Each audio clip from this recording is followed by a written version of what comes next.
যখন আমরা জাহাজে দেখি কিছু ব্যতিক্রম নিয়ম আমাদের মেনে চলতে হয়। এখন যে সমুদ্রে দেখছেন এটা আটলান্টিক মহাসাগরের একটা অংশ।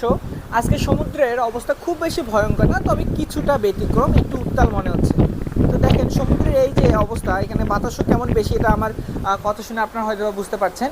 তো এখন যদি জাহাজ এই ঝড়ের মুখে পড়ে তখন আমাদের কিছু ব্যতিক্রম নিয়ম ফলো করতে হয়। তার মধ্যে একটা অদ্ভুত নিয়ম হচ্ছে, সবসময় আমরা খেয়াল করি ঝড়ের সময় সবাই বাড়িতে ফিরে যাওয়ার চেষ্টা করে, কিন্তু আমাদের ক্ষেত্রে এই নিয়মটা উল্টা। যদি আমরা কোনো দেশের কাছাকাছি থাকি বা পোর্টের কাছাকাছি থাকি, তো তখন আমাদেরকে নির্দেশ দেওয়া হয় আমরা যেন পোর্ট থেকে যতটা সম্ভব দূরে যাই। এটাও ইলজিক্যাল কিছু না, এটার পিছনে অনেক কারণ আছে। আমি যদি সংক্ষেপে আপনাদের বলি, যখন ঝড় হয় তখন কি হয়, সমুদ্রের বাতাস অনেক বেশি থাকে, পানির স্রোত অনেক বেশি থাকে। তো জাহাজকে তো এক জায়গায় স্টেবলভাবে দাঁড় করিয়ে রাখা সম্ভব হয় না। তো তখন দেখা যায় আশেপাশে যদি অনেক জাহাজ থাকে, তখন এক জাহাজ ছুটে গিয়ে আরেকটা জাহাজের সাথে লাগার চান্স থাকে।